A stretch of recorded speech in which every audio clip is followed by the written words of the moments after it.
Assalamualaikum warahmatullahi wabarakatuh. Jumpa lagi bersama saya Aliuddin, mahasiswa Magister Manajemen Logistik ULBI NPM 211250015 angkatan tahun 2025. Pada video kali ini saya akan mempresentasikan tugas sistem logistik dan supply chain management yang diajar oleh Profesor Dr. Insinyur Agus Purnomo MT CMILT. Tema pada kesempatan kali ini desain layout dengan simulasi manual.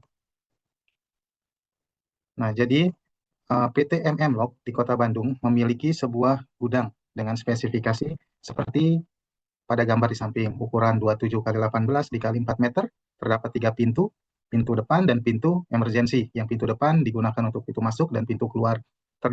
Nantinya terdapat ruang kantor, toilet atau musola, dan loker. Gudang ini memiliki tiang-tiang. Ini ada 8 tiang yang disimbolkan dengan titik hitam ini yang tidak dapat untuk ditempati barang-barang. Tidak memiliki rak sehingga barang hanya boleh disusun di atas palet.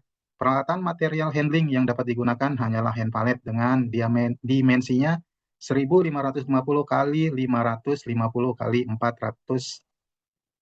PT MM Log mendapat kontrak dari sebuah perusahaan untuk menangani barang-barang mereka sebagai berikut. Barang-barang diklasifikasikan berdasarkan prioritasnya. Barang siap kirim, barang fast moving, slow moving, barang promosi, barang rusak, dan siap masuk. Nah, barang-barang berbentuk cair dan bubuk, barang pendukung lainnya berupa packing atau kardus. Tugas kita adalah bantulah PT MM Log untuk merancang layout gudang yang baik dengan menempatkan barang-barang yang ada pada slide berikutnya ke denah gudang di atas. Jelaskan kriteria apa yang digunakan untuk menjustifikasi bahwa layout gudang yang saudara rancang sudah baik. Jadi ini adalah bentuk jumlah dari barang-barang yang nantinya akan ada di gudang. Yang jadi perhatian, tidak boleh menambah atau mengurangi jumlah barang, tidak boleh memperbesar atau memperkecil dimensi barang. Jadi barangnya seperti ini, yang diperbolehkan hanya merotasi atau memutar barangnya saja. Nah, setelah ada jumlah ukuran dendahnya, langsung kita buat tugas pertama ya. Ini mendesain layoutnya ya, seperti ini desain layoutnya. Dan menurut saya desain ini adalah desain yang baik. Kenapa? Karena sebelum membuat desain, saya membuat perencanaan dengan mempertimbangkan beberapa aspek. Aspek-aspek yang jadi pertimbangan. Yang pertama, aspek aliran proses barang, orang, dan aksesibilitas. Nah, jadi kalau dilihat dari aliran proses, bisa dilihat di sini ada 2 pintu. Pintu masuk di sebelah sini dan pintu keluar ada di sebelah sini. Ketika ada barang datang melalui pintu masuk, kemudian dilakukan penyimpanan. Penyimpanan di area siap masuk, kemudian disortir jika ada barang rusak ke barang rusak, jika barang bubuk disimpan di area bubuk, barang cair disimpan di area cair, kemudian setelah disimpan, jika ada order masuk, misal ada order untuk barang cair dari penyimpanan, kemudian di picking, lalu di packing, di area packing, kemudian masuk ke area siap kirim, sampai dengan pengiriman. Ataupun siap kirim, kemudian keluar melalui pintu keluar untuk selanjutnya masuk ke angkutan. Nah, desain layout gudang ini memakai U-shape atau desain layout berbentuk huruf U. Nah, selain itu juga dilihat dari aspek aliran barang, orang, dan aksesnya. Nah, jadi di sini bisa dilihat bahwa dalam desain saya ini space untuk jalan, space untuk lajur hand forklift maupun lajur orang itu cukup luas. Nah, sehingga pergerakan karyawan dalam mengangkut barang dari satu area ke area lainnya bisa dengan mudah, aksesnya tidak terhambat. Nah, pertimbangan yang kedua, aspek keterkaitan antar area atau relationship dan pemanfaatan ruang. Nah, setiap area dirancang adanya keterkaitan antar areanya. Ada yang didekatkan dan ada yang dijauhkan. Kita lihat dari mulai depan sini. Nah, mulai dari depan sini, locker dekat dengan pintu masuk supaya karyawan yang datang bisa langsung menyimpan barang-barangnya. Terus locker didekatkan dengan toilet atau musola supaya bisa menyimpan peralatan sholat. Toilet dijauhkan dari ruang utama supaya nggak bau dan lembab. Nah, di dekat pintu masuk ini ada tempat palet. Jadi kalau butuh palet untuk bongkar barang bisa segera diambil, dan jika sudah digunakan bisa disimpan kembali di sini. Kemudian agak masuk ke dalam, di sini ada penyimpanan barang yang siap masuk. Nah, areanya itu dekat dengan pintu masuk dan dekat dengan barang rusak. Jadi kalau seandainya ada barang datang terus siap termasuk ke masuk, disimpan di area siap masuk, terus ternyata barangnya itu termasuk barang yang rusak, langsung aja dimasukkan ke area barang yang rusak. Jadi pada area ini juga untuk barang yang sejenis. Nah, di sini ada barang sejenis, barang cair itu didekatkan juga, tetapi ada pemisahan antara yang fast moving dengan yang slow moving. Yang fast moving itu ditaruh di paling depan, yang slow moving itu ditaruh di bagian belakang. Nah, selain barang cair, ada juga barang bubuk. Nah, penempatannya itu agak berjauhan karena takutnya atau dikhawatirkan barang bubuk ini akan terkontaminasi dengan barang cair. Nah, bisa menggumpal di dalamnya. Nah, terus di sini juga ada tempat alat.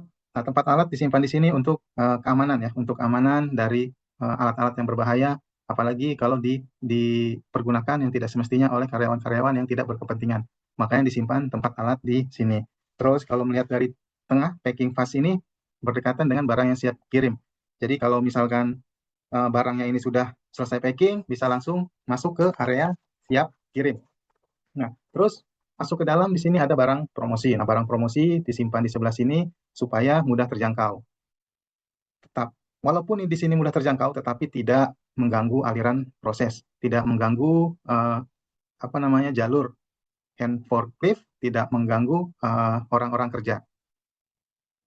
Tetapi jika suatu saat dibutuhkan, nah barang promosi ini juga bisa segera diangkut keluar. Makanya ditempatkan posisinya ada di sini. Nah, barang-barang yang siap kirim disimpan di dekat pintu keluar supaya mempercepat proses loading ke angkutan.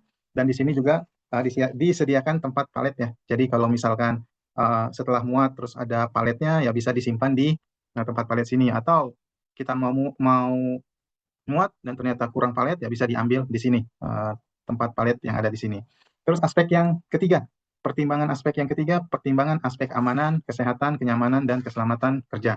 Nah, jika dilihat dari keamanan, penyimpanan di sini, makanya kami desain atau saya desain itu tempat alat ada di paling ujung belakang, ya salah satunya untuk keamanan, jauh dari karyawan-karyawan yang kerjanya bukan operator, karena hand pallet ini kan cukup besar, jadi jika disimpan jauh, ini bisa lebih aman dan tidak membahayakan karyawan lain.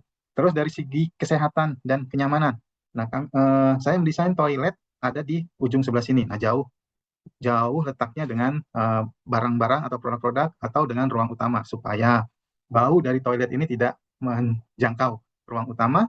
Terus selain itu juga kalau ada karyawan yang baru keluar dari toilet itu terkadang membuat licin, membuat basah, kan ada jejak-jejak airnya di sini. Nah, itu juga kita hindari supaya uh, karyawan yang kerja di sini bisa nyaman. Terus selanjutnya itu dari sisi keamanan atau keselamatan kerja ya, sisi keselamatan kerja pada gudang ini dilengkapi dengan pintu darurat. Nah, di sebelah sini yang mudah diakses tanpa hambatan. Selain itu di depan pintu darurat ini ada space yang kosong. Ini bisa digunakan untuk titik kumpul atau jalur evakuasi.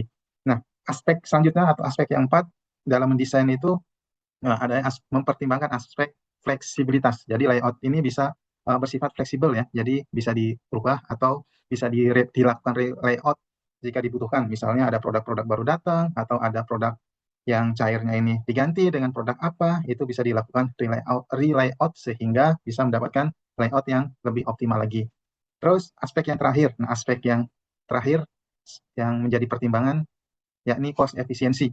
Nah, dengan adanya perancangan seperti ini dengan memperhitungkan kedekatan area, bisa saja nih dari cair ke packing yang ternyata dekat. Nah, yang seharusnya biasanya itu 2 karyawan, tetapi karena kondisinya dekat ya mungkin bisa saja 1 karyawan cukup untuk menyelesaikan pekerjaannya. Jadi di sini kita bisa mengefisiensi 1 karyawan. Jadi ada biaya tenaga kerja yang bisa diefisiensi. Nah, jadi kesimpulan menurut saya untuk tugas ini atau untuk desain layout ini dengan mempertimbangkan aspek-aspek yang tadi, menurut saya ini adalah desain layout yang sudah baik. Demikian presentasi tugas dari saya, semoga bermanfaat untuk semua. Kurang lebihnya saya mohon maaf.